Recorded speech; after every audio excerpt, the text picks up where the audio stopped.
Hey everyone, I'm your host Natalie Bodie. On the show today is a digital creator who's built a following of over 14 million fans across TikTok, YouTube, and beyond. From viral videos to launching his own business ventures, his success has only continued since his early days blowing up online and being part of the Sway House. Please welcome the multi-talented Griffin Johnson to the show. Okay, talk to me about Paris, Illinois. Did I get it right? Yeah, Paris, Illinois. Well, you took away my favorite part. I usually just say I'm from Paris. So. Oh, wow. But there's Paris, Texas. There's others. Yeah, they always are like Paris. I'm like, nah, Paris, Illinois. No accent. You're not fooling anyone, though, so. Yeah, no accent. But, yeah, I think it's like 8,500 people last I looked it up. Just farm town. Grew up in the middle of nowhere. It's technically southern Illinois, but it's right on the border by Terre Haute, Indiana. And not much more to it. I grew up detasseling corn and worked in a steel factory and went to college, and high school was fun, and that's about it. Doing what to corn? Oh, detasseling. You don't Detasseling? know What is that? I've never heard that in my life. So it's specifically for seed corn, okay? So like for feed for animals. And there's like basically like this germination process that happens between the male and female. Okay. And in order to make it happen, you have to pull out the female. So anyone that doesn't believe you're actually from a farm town, that's like all the proof that you need, because I've never heard these terms. Germination I've heard, but that's intense. Yeah, so it's for pollination, really. Wow. Yeah. Okay. To make it really complex and just to make it simple. So is that like a family industry? Do you guys have a farm? No. Is that's like what every 12-year-old in the Midwest, 12 to like 16, like once you drive, you can get a like better job. But like any kid that wants some walking around money, you detassel corn in the summer.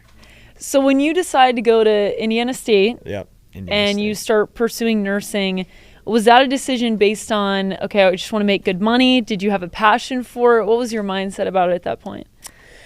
Well, for whatever reason, I got into chemistry, and it was super appealing to me whenever I started mixing and meddling prescription drugs. So it's like, well, I sound like a psycho when I say that, but in my head, I looked up the difference between a CRNA and an anesthesiologist, and I liked that with a CRNA, once you get your gig, you don't have to worry about insurance and doing all these different things. And what I wanted to do was just be a CRNA and then open up and do my own side gig, like my own side hustle. Because when you are a medical, professional, you don't always have to work every single day all the time.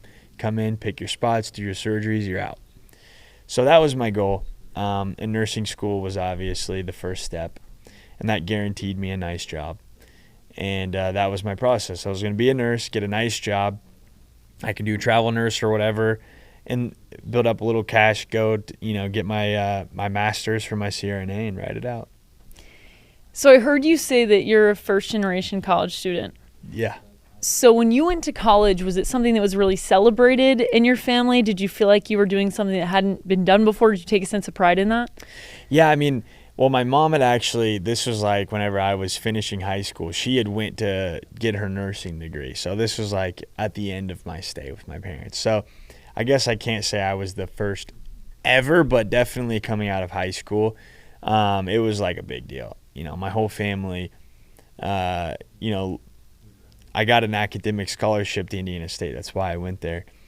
And they were just, that was what they bragged about, like if you were talking to anyone, it wasn't, oh, he's got a horse in the Derby. It was literally like, oh, he's going to college and he got a scholarship. So it was a big deal. Do you remember posting your first video that blew up? Could you recall which one it is? Yeah, it was. So I have this friend, his name's Chris Biddle. He's, whenever I went to college, he always was trying to get me to do modeling and like do things, basically just leverage like myself into entertainment. And long story short, he told me you could make money off TikTok, so he convinced me. He kind of set me up of like, this is what it is, this is what you got to do. So I picked up his puppy. I'm standing. It's like the Drake song, like I just flipped a switch, just came out. And I'm like in the bathroom by myself, like I just flipped a switch, and then you flip the light off. I grabbed the puppy, flipped the light back on, and it was just me with the puppy. And it sounds silly, but at the time it was like a trend on TikTok. So that was my first one. Not my first that blew up, but my first one. So when you saw that, did you immediately make money from that video? Did you get return instantly, or did that come later? No, it came pretty shortly after, though, because, I mean, social media wasn't as lucrative as it is now, especially TikTok. It was nothing. I mean, it wasn't even cool to be on the platform. So the only way you can make money is realistically just through the live stream platform. There was no, at that iteration of socials, the most, I guess, lucrative form of income for, social media at the time was live streaming. So that's how I made my money. And it was probably after I posted my first video, I think within the first week I had a video go viral and I made like $100 that month. So when you saw that, did you immediately have a hunger to start creating more? Were you still skeptical? What was your mindset? Yeah, because I mean, I think I would have to pull up the actual numbers, but I think my first month, like at the most, I made $250. Mm-hmm. And then probably by month 2, I made like close to $1,000. So I was literally rich. In college, $1,000 might as well be 10 grand. I remember I walked into the bar and I was buying all the drinks for all my friends, and everyone's like, where did this guy come from? And it was because of that. So it was definitely the start of like a nice trajectory once I started making cash. Where did the fork in the road come? Because obviously you start posting videos, you're making a couple $100 at first, but you're still pursuing a degree. You think that you're going to have a different career. When did you really have to decide, okay, I might need to step away from school because this TikTok thing is working? Yeah, I had a pretty good build up. So like, it wasn't like I was 3 months in, I was going viral and I was like, I'm going to leave. After those first 3 months going in to my junior year of college, I got invited to go. Basically, this guy found a bunch of different kids on the internet that he thought, held a lot of value and could, basically get people to drive and meet them. So he put together this little social media tour. All we do is go stop to stop and take pictures with whoever paid to get the admission fee to come in and line up and take a picture with us. That was literally all it was. He found I think there was 9 of us from all over the United States that he had put together. And we went on this tour and basically, all of us got along, but by the end of it, there was 6 of us that were obviously closer than the rest. And we were like, hey, that summer we got paid a flat fee. I got paid like $5,000 to go, which is the most money I'd ever seen in my life. And you come down the end of it and we were like, how do we scale this? And this guy had come to us and said, hey, I want to help you guys get investors so you can live together. And going into my junior year, that kind of had started to unfold. By December of the first semester done of my junior year, we had already set it up to go to LA. So at that time, when I'm guessing this is the early days of Sway, this would have been day one. I mean, we started January 1st, 2020. So you actually have to end up leaving school. I got to go back a little bit though, because based on the content you're telling me about and these meetups, are you just like meeting a bunch of girls that just think you're hot and they're like, oh my God, it's Griff, like it's your comments? Yeah. No, I mean, literally we loaded up on a bus, like a tour bus, and we just we did a West Coast and an East Coast social media tour and went down into Texas, and it was like, I don't know, a total of 20 or so stops. And we would show up. I'm not joking you. We'd show up. There'd be like 800 people lined up outside of the venues would be like the backside of like a hotel where they like have big conventions, or like those would be the venues, right? So there'd be 800 people, primarily girls in their percent. Are we going 99, 95 percent women? 95. Okay. 95% women, and most of the men were the dads of the girls. Oh gosh. So as parents and kids lined up to take pictures, and we would sit there for like 4 hours and just take back-to-back pictures. It was like a conveyor belt of people just coming to take pictures. So during this time, are you thinking like, this is awesome? Like, I'm meeting girls across the country. I'm taking pictures. I'm just making money. Do you feel like a zoo animal? Like you're on display and it's like a rotating cast of people? Well, I kind of lived it up because also coming from the Midwest, I was super naive. Like, I had never seen, like, I didn't watch YouTube. At that point, I had never seen like any of the relevant YouTube or really TV. I didn't really grow up watching TV or anything. So it was awesome to me. I was kind of like the naive one in the group, and I was like always telling people like, dude, this is like, what do you mean? And some of them have already been doing it for 3 or 4 years. So at that point, I was green enough. I was fresh, and it didn't faze me one bit. I was like, this is so awesome. But looking back on it now, I was like, if I were to do that now, I'd be like, love you guys, appreciate all the support, but like, there's no way I'm going to stand for an entire summer and stand for 5-6 hours a day taking pictures all day. So when it comes time to actually tell your parents, like, hey, I'm going to leave school and this is something I'm going to do full time, were you making enough money at that point to back that to where they could understand? I think that looking back on it now, I thought I was a lot smarter than what I was. I think that's any kid trying to take a risk. But, I went into it with like 1 million followers on TikTok, which at the time that was like unheard of. I mean, TikTok was new. So, top 0.1% by far. And ads were like, the spending was like, I was doing deals, right? At that point, I was probably on track in 2020, I probably would have made $200,000 or $300,000 without Sway, or if it would have busted or whatever. So like, there was real money there. It wasn't like I was making 20 grand and I was like, oh, I'm going to go to LA. I probably had 200,000 or 300,000 followers on Instagram, 1 million followers on TikTok, and was making, decent money. How did you deal with the relationship side of it in terms of friends and family? Because I imagine it sounds like you come from very humble beginnings. It's a career that's hard to explain to anyone, much less your friends from home, when you start getting 1 million followers and people kind of see you different and they treat you different. How did you handle that aspect? Well, look, I've always been kind of I don't know how to explain it, but like growing up, I was friends with everyone. I've always been nice to everyone and got along great with people. I just I never fully fit in.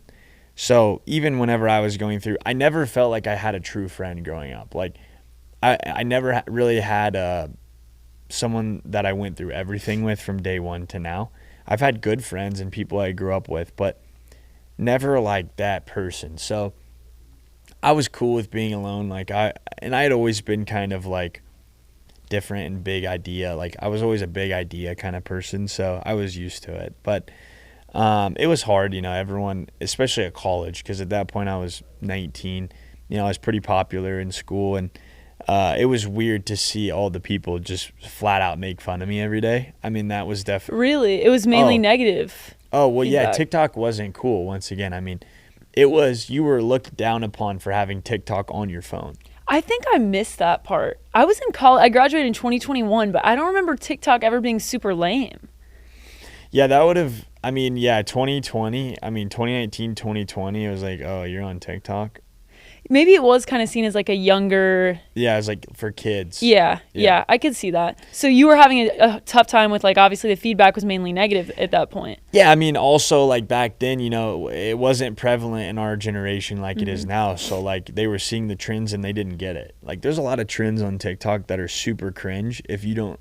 They are anyways, but, like, they're super weird if you don't know what's going on. Right. Like if you were to show someone a standalone piece of, 90% of the TikTok trends going on, they'd be like, what are you doing? Like if you watch someone film without music, you'd be like, what? Like you look like an idiot. So it makes sense. But yeah, it's so culturally relevant now that everyone gets it, but at the time they didn't. So when you first got to LA, beginning of the Sway House, is it just grinding out content every single day? Do you have like a certain number of videos you have to put out?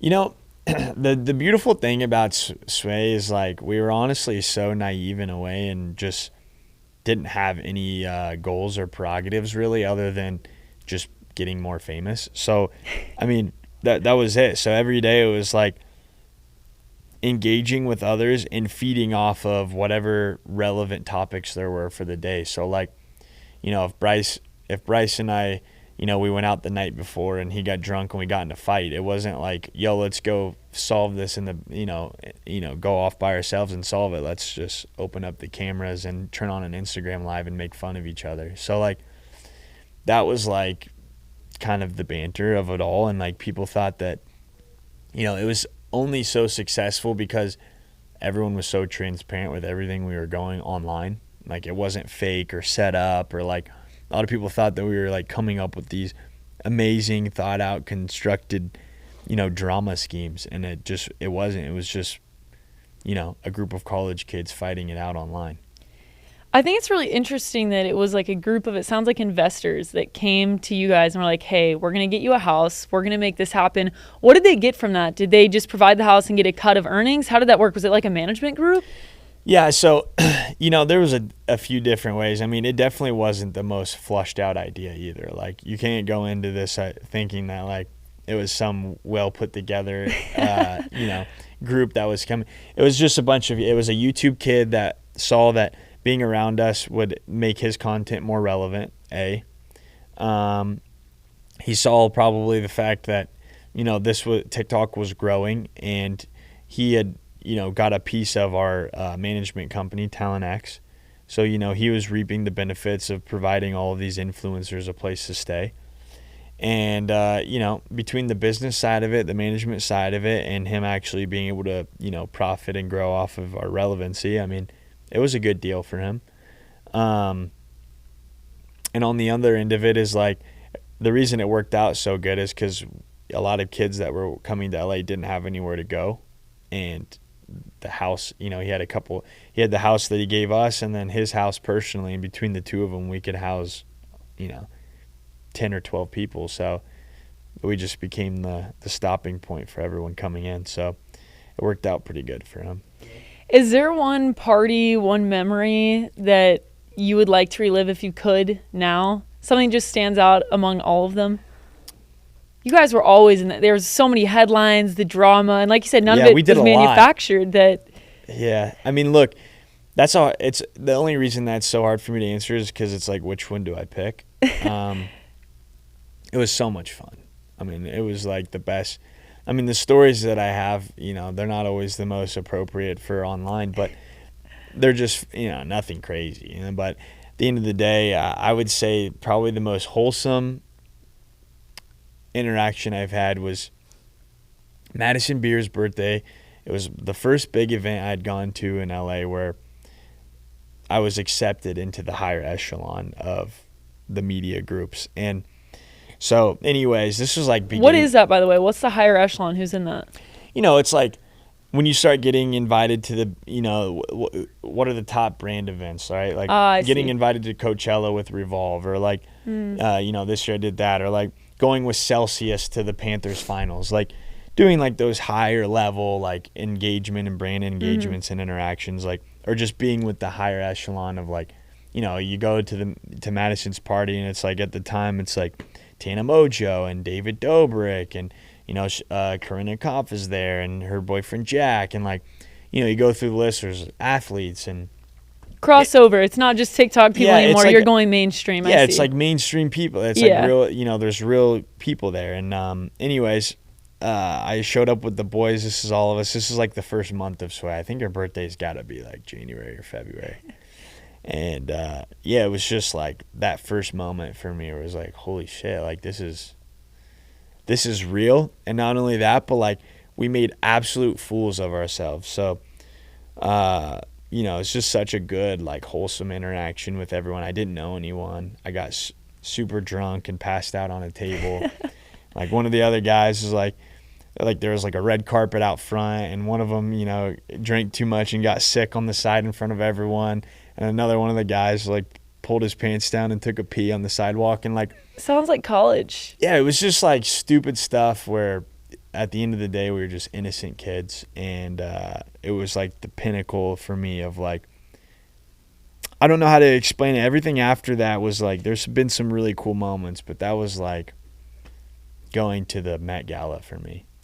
When you were at Sway, it was 2020, you're at the peak of TikTok. Did it ever cross your mind, like, this might be the only time in my life that like it was so relevant. COVID hopefully never happens again. Everyone was on TikTok. You guys were watched, so you were the people, probably the most visible people in the world, if not like top 5, top 10. I don't think that's an exaggeration. No, I think we were at one point the most relevant people in the world as far as like social media online. Of course, political figures don't count. So as far as entertainment goes, I'd put us up at that time against pretty much any rapper, any athlete, anybody. I mean, it was COVID. Everyone was sitting at home, and we were entertaining. So, are you asking, like, do I think I'll get to that point again? Like, you kind of caught lightning in a bottle in some ways with that. Do you think that moment in content, not even just for you, but anyone could ever exist, or do you think it was a circumstance of where the world was at? I mean, look, to put COVID onto something, it's going to be really hard for someone to replicate that. But then you have like an Ashton Hall morning routine that gets like 100 million views. So it happens, but I still think at that time it was so different. We were every day. I mean, paparazzi at our doorstep, TMZ's covering us. Like, one wrong move, press is going. I mean, someone could post a video of me at that time and guarantee that if it was relevant to me and true, they were going to get 5 to 10 million views. It's crazy. I mean, Ashton Hall's not doing that. I'm sorry. I know he collabed with Speed and that was big or whatever, but like, it's not even comparable. Mm-hmm. Those are relevant moments. I mean, I'm sure at some point it's like you look at the characters that pop up on social, they blow up really fast and then they don't completely disappear, but they definitely disappear from the relevant media. I mean, we were consistently there for a year. It's crazy. In the lifespan of socials, that's insane. Yeah. I mean, most people get a month or two. 15 minutes. Even like musicians and stuff, like when they blow up or they have a good album, like they'll go on a good 5 or 6 month run. They'll go on a good tour. But usually the ebbs and flows, they disappear for a while and then, they come back or they don't. So that was like, pretty substantial. Do I think that I'll ever do that? I think that if I do, it'll be from a different angle. It'll be from an entrepreneurial angle in building businesses and startups and just having that background of people knowing me since they were kids. So like, do I think it'll be the same level? I could be getting paparazzi when I walk out of my door? No. That was just insane. So now that, it's in hindsight, at some point you had to decide to walk away. What went into the decision that, okay, now it's time for me to leave Sway? Well, I actually left, like, I think the earliest out of the group. A lot of the guys most of them still live in LA. All of them but me now, actually. Where are you? You're in Florida now, right? I'm in Florida, yeah. What I saw it is like, do I want to hang my cleats as the athlete that was still batting 300 and, averaging 25 points a game? Or do I want to go out as the athlete that scored 25 points a game and got thrown around to 7 teams and fizzled out? And like, either way, it's like one way you collect a bag and like, it's fine. Like if that's what you want to do, but like for me, I knew there was more. Like I was like, look, I could leave this hot. I've had no real controversies or anything that's going to ruin my career or longevity. Like the iron's been hot. I have plenty of views and ways to pivot and do what I need to do. So I'll go make a name for myself. I'll move to Florida. I'll be the only creator in Florida. And at the time, I went there and, met up with the mayor of Miami and, got into the venture capital world and was working with executives and figured that was kind of my new thing. That was my new 30-year plan. So it allowed me to have that. And I saw my moment and I said, well, this was awesome. I appreciate everything. I'm still going to, I still dabble and do content and come back and I'm going to keep it right there where I want it. Of that time period, do you think the moment in time you had the most media and publicity on you was when you were dating Dixie D'Amelio? Well, of course. I mean, a relationship always makes, any relationship, that's like saying, do I think Travis Kelce is the most relevant with Taylor Swift? Yes. Obviously. You put those two together, and at the time, Charlie was obviously the most relevant human being, I think, on the planet. And, being together and having that dynamic, we got along great as friends, too. It kind of started, it was like a perfect snowball relationship. It wasn't just kind of like out of the blue. People were, kind of anticipated it and saw it, and we did a show together, and like it was like a whole thing. So That was definitely as far as like you want to get instant views and peak out real quick. Like, you know, anything with Dixie and I obviously scaled way beyond anything else. Was that stressful though? Because I just cannot imagine having a relationship that is literally the world. You were already popping off on social media. The world was obsessed with her, and then you combine it, and it's just another level. I think what happened with us, and I'm sure if she was here, she would agree. We're very friendly now, and I was just with her the other day for Josh's and Gabby's birthday.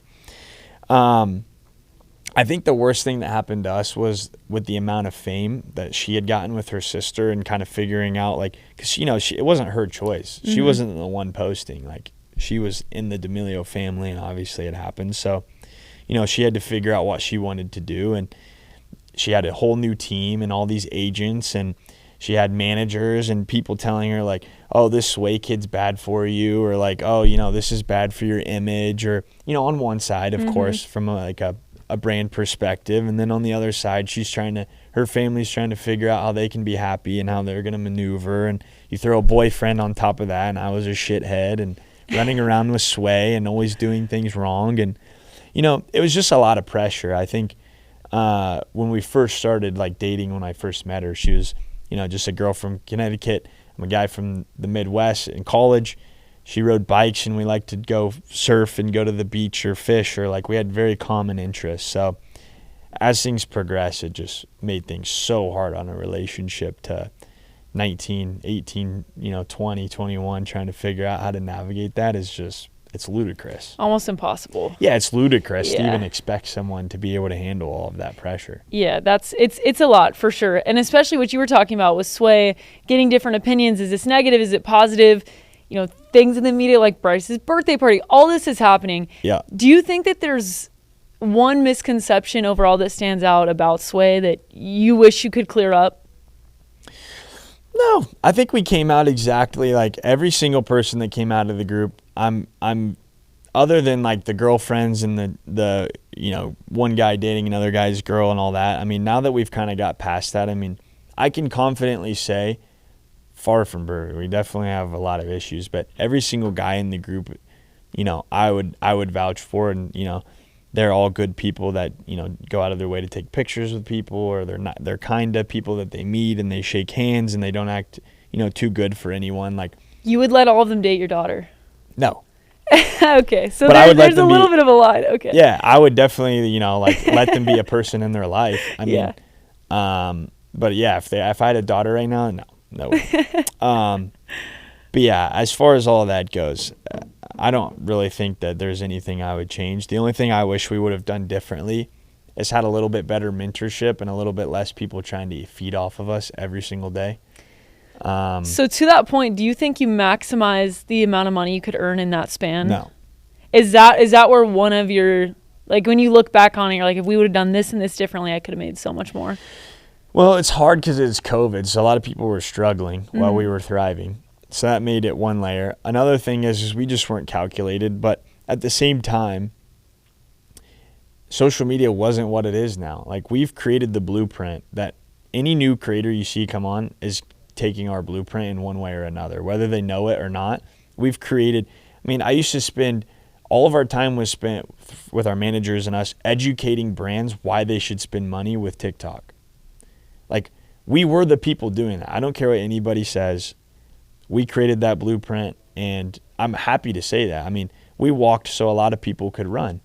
And, you know, we just didn't. We were figuring it out as we were going. There was nobody to go or base things off of, you know. So we definitely missed out on a lot of money, and our own antics and idiocracy kind of set us up for, you know, to lose some deals. And I think the biggest deal we lost was, like, I lost $1 million deal with Facebook for streaming video games because the guys got arrested in Texas. How pissed were you? Did you tell them about it? Well, I mean, I was obviously, like, devastated. Yeah. I mean, $1 million to stream video games. I mean, I think anyone would be devastated about that. Certainly. But some of the guys, like, that aren't, you know, just straight up aren't as, you know, entrepreneurial or savvy as me, I mean, that really changed their life because, you know, for them, some of them, you know, social media is their peak. Like that is where they were going to set themselves up financially for the rest of their life. So, hurt them. I remember that. That was about 20 minutes from my hometown and from a very small rural place in Texas, and that was sent everywhere. I think it was bad. Giddings. I wasn't there. It was everywhere. Yeah, I actually said, I'm not doing this, and I'm so against doing this. I'm going to fly home while you guys. So I was in my hometown. Wow. Why did you not go? Well, it was a mix of things. One was because I had a bad feeling about it because straight up, obviously, they were, they had drugs on them. I'm not like a drug guy. It's just not ever been my thing. And so I've always been super scared about getting in trouble with it. So I was like, I'm not getting in a van to go to Texas because I'm from the Midwest. I know how people feel about that. And it's not California. Nope. So, I just knew it was going to be a bad deal. And straight up, how those little towns are. They're in the middle of nowhere. You're in a big black Mercedes Sprinter van. You're asking to get pulled over. Yeah. We don't see those types of cars in Brenham, Texas, Giddings, Texas. It's like, who's in town? What's going on? The cops are basically waiting to see a car like that. You know everyone. They're everyone so knows nosy. everyone. Exactly. Yeah. So you're going to get stopped. And it's just as much, craziness that's going on. They just had to stop us or stop them. So I wish Bryce was here. He's not, but that was that. I did not attend, but it definitely hurt us in a lot of ways. Was that the biggest deal that came across the table for you? $1 million for, I don't know if that was for a post. You said streaming, so was it multiple? It was like a 12-month deal. It was like you have to stream a certain amount of hours a month, and you get $1 million. Sounds good to me. Pretty easy. I don't know what the biggest deal is. Probably like a deal that I lost. Or just in general. Like the max you think you could have made from a post. Let's say that at that time. In my peak, in my peak, July 2020, peak COVID. Yes. Dating Dixie, doing the whole thing. I was doing my wholesome era, trying to get better and fix it. I think at my peak, I think a straight up post for post, let's say one TikTok, one IG feed post, okay. I probably could have done for I don't know, one off, maybe $750 to $1 million for just a one-off, one time. You start getting bigger deals when you have residuals and you start doing it. A campaign I could probably have done for $5 to $10 mil. Are we talking political campaign? No, I'm talking Gucci or if you could have landed something of that magnitude. Oh, wow. I think that it would have been a $3 to $5 million deal pretty easily. But it actually makes sense for the time. I just think it's interesting that you were having to educate these people on the platform during that. Well, it started with Charlie. She did Prada, I think. I would love to see how much she made from that. But it was definitely no less than a $5 million deal. And they didn't understand the value of TikTok still at that time? No. It was coming together. Right. Within 6 months when you have paparazzi filming kids out of their doorsteps, it's something. Mm-hmm. So everyone was figuring, it was less about at that point, how do we get in? It was more about teaching them how can we structure a deal that makes sense based off of what TikTok is capable of. So now to move to what you're doing that's different. Obviously, TikTok was a huge era of your life. You built a huge platform from that you can carry into whatever else you want. I think it's really cool that you decided to step away when you did. You mentioned getting into venture capital. You're a co-founder in that firm? Or? Yeah, a co-founder of Animal Capital. Okay, very nice. But also I think it's really cool that you have a horse that was in the Derby this past year. One of the favorites, right? Yeah, so we used social media. He was a good horse, but yeah, we definitely leveraged that to make him... He almost flipped the odds. He was down by half. Sandman? Is he... Am I mixing this up, or is he in the same lineage as Tapit Trice? Yeah, so that whole Tapit is the dad, the sire, the main sire there, and he has sired a lot of 31 Grade 1 winners. So how did you get into that mix?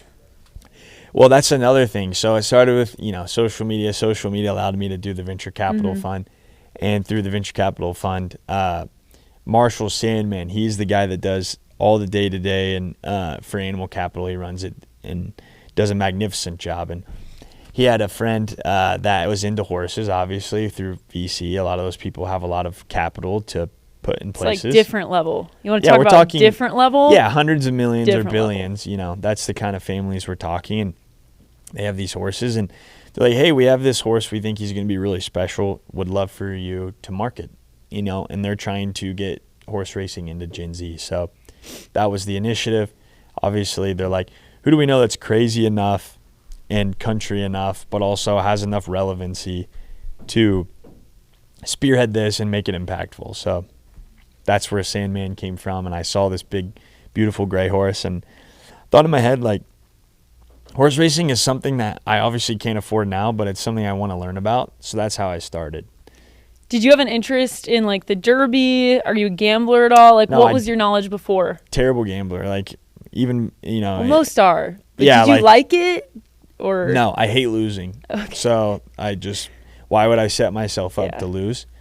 That's just been my mindset always. Like, I don't care if you won $1,000 tonight, you're going to go lose tomorrow. So, it wasn't that. What I really loved about the horse world was how competitive it was. Mm-hmm. There's so many layers to it, and just, between the jockeys, there's a competition there between the horses, the trainers, there's just so many layers that go into competing there that just, and not only that, but it's been underserved, just like TikTok was when we started.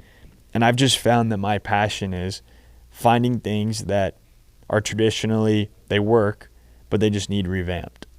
And that was venture capital.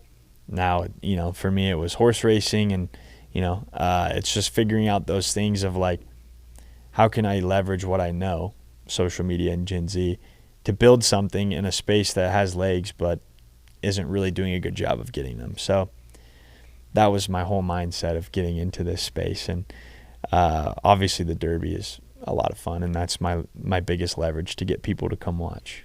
So I had a Kentucky Derby experience in 2022. Do you know who Mattress Mac is? Yes. So I was working for Bleacher Report Betting at the time. I was doing socials for them, and we would cover a lot of the bets that Mac would have. We would travel with him. So he takes a private jet to the Derby. He bets at least a few million on a horse. He gets the cash. He puts it on the counter. Like, I'm getting those videos. I'm walking with him. We're going to the owner's stables. I'm having an unreal experience. Like, I've told everyone I cannot go back to the Derby because the Derby experience that I had, I'm never, like, you could have that experience. Like me, myself, I could never go do that again unless it was under a similar circumstance. But the one thing that I noticed that I sort of had this question myself, like, why do more people not come to this? Why is it not covered more? The Derby is, of course, the crown jewel of all of the horse races, but I still feel like there's so much meat left on the bone with it. And I think it's because the barrier to entry. Because it's seen as something that, for the most part, the demographic there, it's predominantly white, the income level is higher. Is that what you've noticed too? Is that one of the main barriers to entry? What do you see it as for growth? Oh man, there's a lot that needs done. I mean, look, the basis of horse racing and why it's been a dying sport, that, as people have said, is they're always behind on media and marketing. I mean, they didn't adopt TV, and for 50 years they saw the repercussions of that, and now you're seeing it, and they're not adopting social media. And it's really just a lack of education. I mean, where would you go if you liked the Kentucky Derby, right? I like gambling also, so it was a great fit for me. Yeah, so you liked it. Where would you go to look up information? Like, what social, like, you're going to use a social media site to look it up, obviously, probably on Instagram or whatever. Like, what site are you going to go to learn about horse racing to get in? It's difficult, and I think that's another barrier to entry. I would probably honestly just Google it, and that's what I did when I was trying to learn how to place these bets, because it's not as simple as a straight bet at all. Mm-hmm. And I even walked up to the counter. I had a video go semi-viral because I thought I cashed a bet, but the way that I placed it, it was like first through third. I was so confused. Like, I didn't. Right. And I'm someone who has an offshore book. I've been gambling for 6 years. Like, let me make sure that lines up with my age. Yeah, I'm good. I'm 26, so I'm over 18. But I've been familiar. I've known for my whole life. And even me, like, I'm going up to the counter and I don't know how to place a bet. I feel like an idiot. That's another problem. Like, I think that's another thing. I don't know. Do I Google it? Do I get someone to teach me? It's a whole other aspect of it. Exactly. It's just an education thing right now because they've done such a poor job at getting it into the culture.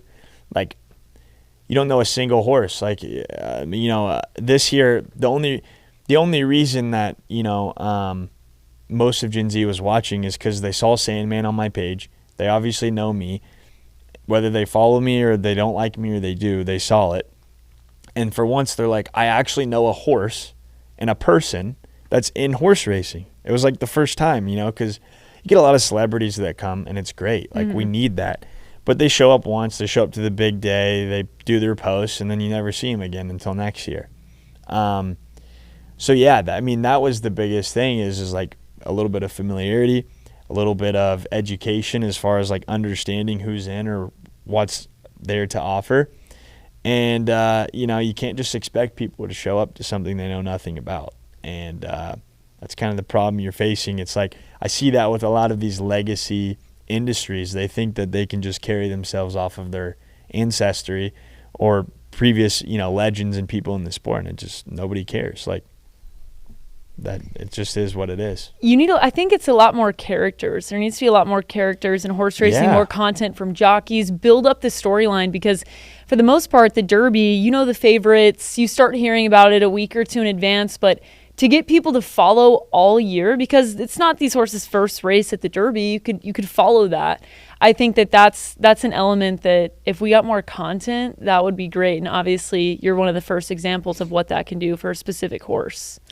Yeah, the blueprint, at this point, the blueprint's there. It's worked with Sandman very well. He's the most famous horse in the world right now, running, for sure.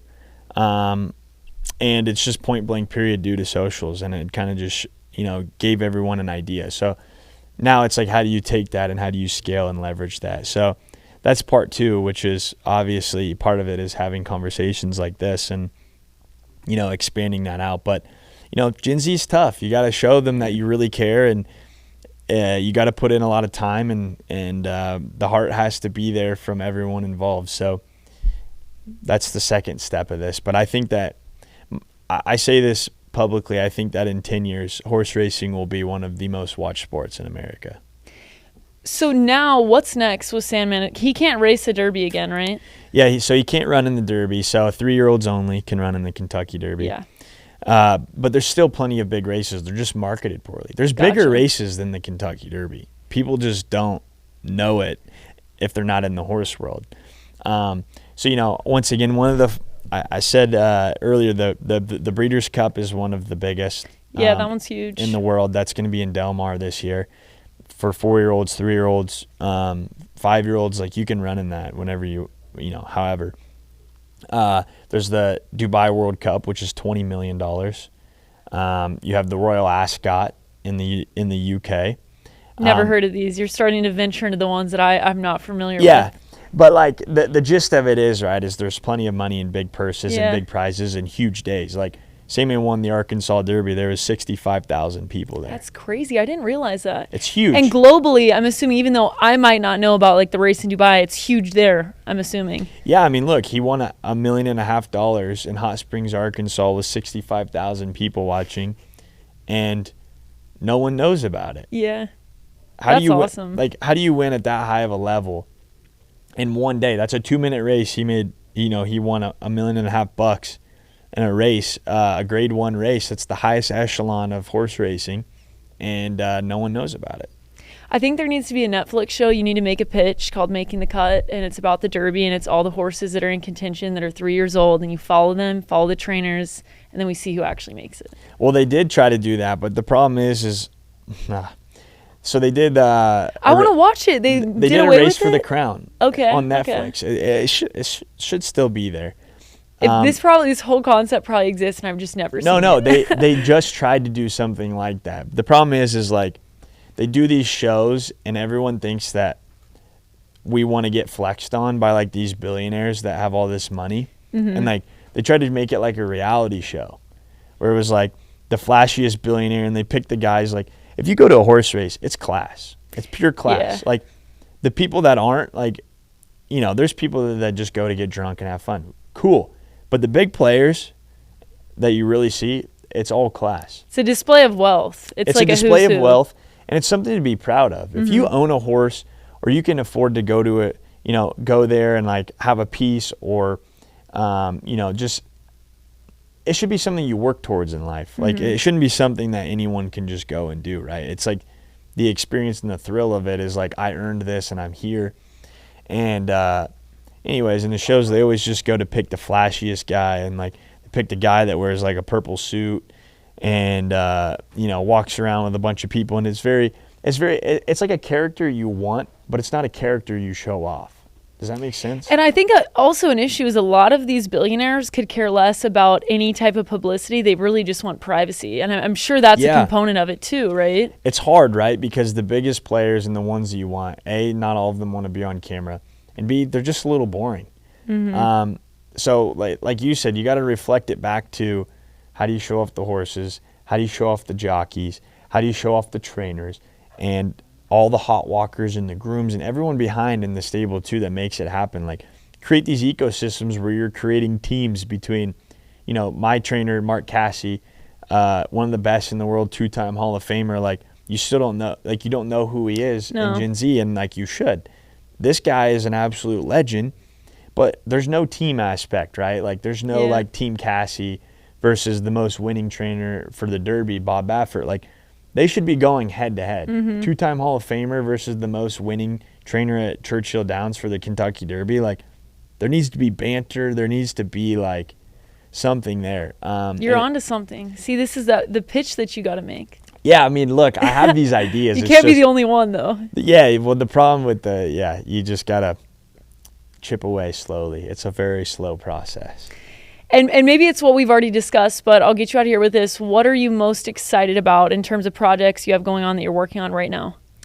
I think that where I'm at, I'm very happy. I mean, I have my social media content I'm going to keep posting. My biggest endeavor now is revamping and rebuilding horse racing, which is going to be a very fun process. I'm going to have a lot of fun with that. And we're raising Fund 3 for Animal Capital, so